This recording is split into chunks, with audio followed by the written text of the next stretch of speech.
All right, DC crime.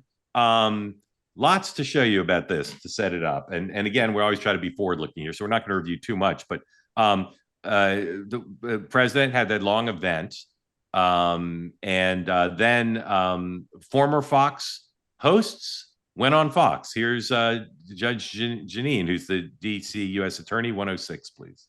Newly confirmed. Again. And make no mistake, this president has a constitutional right to protect the people in this district and to make us safe. And until he came along, it was just going along and, oh, yeah, maybe it got a little better this year, but it's never good enough. It's never peaceful enough. And that's the problem with D.C. and these apologists who say, oh, we're not as bad as we used to be. Nonsense. It's time for us to get rid of crime and make criminals accountable. And that D.C. Council, those laws that they pass are absurd. They are defense-oriented, they are criminal-focused, and the criminals know it. Here is Secretary of Defense, former Fox News host Pete Hegseth on Hannity. I'm sorry, on Ingram. And the National Guard going to be picking up these tents. So the homeless tents are all over the city. They're on K Street Tunnel. There are some dotting along the area here. There were more before. Some of them have been cleared out. Well, what about those? We're working with the marshals and alongside them, alongside Park Police, alongside everybody else. Wherever they need the National Guard to assist, we're happy to be there. Do you know where the homeless people are going to go? That's not really my lane. Yeah. Our job is to stand alongside law enforcement. We'll do that. All right. Twitter just on fire with lots of reaction. Here are three ordinary Americans and their reactions on Twitter. First, 109, Bacha, our two-way colleague, said this: every liberal journalist excoriating Trump taking charge of DC safety is secretly thrilled they won't get carjacked anymore.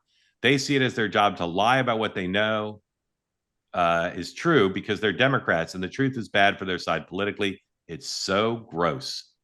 Over 400,000 views for Bacha. Here is a guy named Stephen Miller. Not sure who he is. This is a 111. Stephen Miller. Crime stats in big blue cities are fake. The real rates of crime, chaos, and dysfunction are orders of magnitude higher. Everyone who lives in these areas knows this. They program their entire lives around it. Democrats are trying to unravel civilization. Pres Trump will save it. This Miller kid may have a future in something. And finally, Dan from New York tweeted this: sometimes I shake my head at Trump. Why not just say that while crime is statistically down in DC, many residents feel unsettled, afraid to walk at night, afraid of carjacking, robberies, mugging, etc. That is the view of many people I know, from Tenleytown to DuPont to Shaw to Cap One Arena to Noma to Capitol Hill to Navy Yards and Nats Park. Painting DC as Mogadishu is absurd. This Dan, who happens to be our Dan Turrentine, apparently doesn't know a lot of people in Southeast or Southwest. I could have kept going. Yes.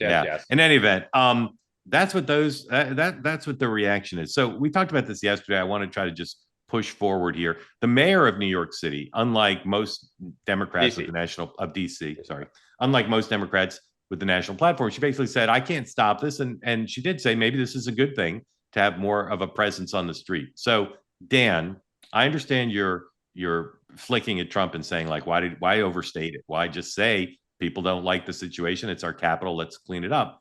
But just take away people's views of Trump's motive, take away Trump's overstatement of the stats, whatever.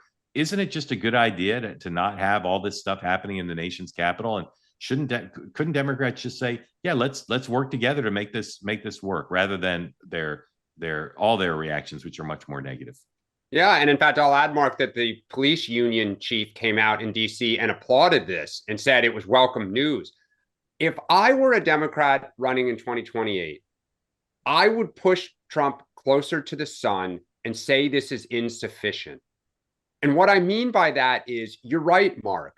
It is most of the journalists that are on there now on X posting about how terrible this is.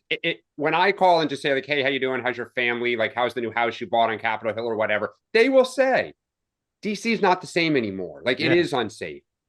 As a party, what I would do is say, look, I'm going to introduce legislation for 100,000 new police officers paid for with tariff revenue. This is a problem in New Orleans, in Memphis, in St. Louis, red cities, blue cities. Americans don't feel safe. The last 6 or 7 years, for whatever reason, COVID, etc., crime has kind of come back to where it was in the 80s and stuff, where people who live in cities don't feel very safe anymore. We should embrace that. We should be on the side of common sense. And I think I would say, like, great, I expect now, Trump, you ought to send it into New Orleans, which is having another crime wave. Yep. Right? Like I would try to go on offense and outflank him because look, he's pulling the FBI off on stuff like immigration enforcement. So it's a twofer to kind of hit him, make him be insufficient, and try to get back on offense on crime and safety. Yeah. Sean, I know you made this point yesterday, but it's just so important, and you're so qualified to make it.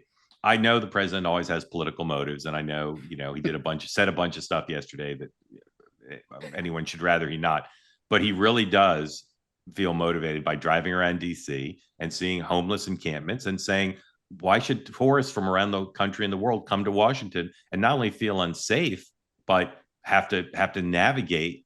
It's just a disgrace. It's my hometown. It's awful. It's a disgrace, and it's been a disgrace. There have been better times and worse times, but it's been a disgrace. But just please tell everybody again what you think is motivating the president. Yeah, I mean, when he drives around, and remember, when you motorcade, he's going out to his golf course.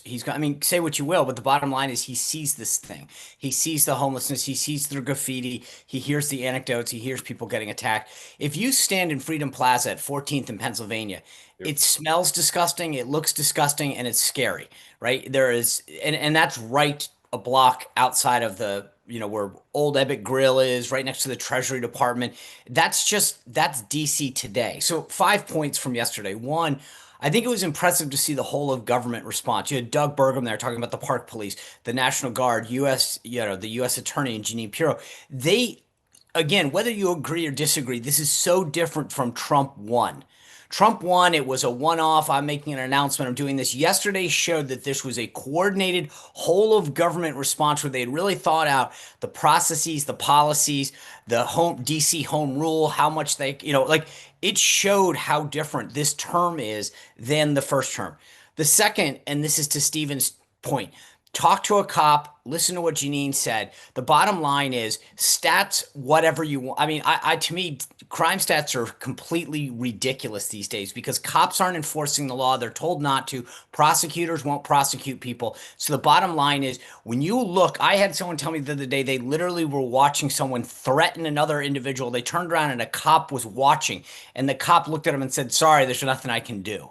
Right? This is the state of policing today. We have told cops, don't pursue these people, don't do anything. We've told prosecutors, you're not going to prosecute them or you'll let them off. So the statistics are a joke. Stephen is right about that. 3, to Dan's point, I challenge any one of these liberal Democrats to give up their security detail and pick a neighborhood in D.C. after dark that they want to walk in. Of their choice. I guarantee you not a single one of them would walk anywhere. Maybe in Tenleytown or Cleveland Park, maybe. That's it. Because you walk in Navy Yard after dark, I'd be a little scared.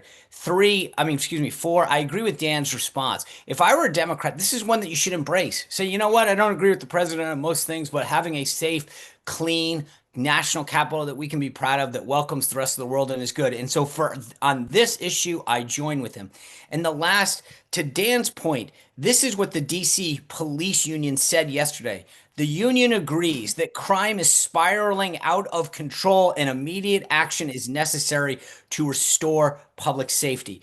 The chairman of the police union went on to say this: crime is out of control and our officers are stretched beyond their limits. That's the DC Police Union, not Donald Trump saying that.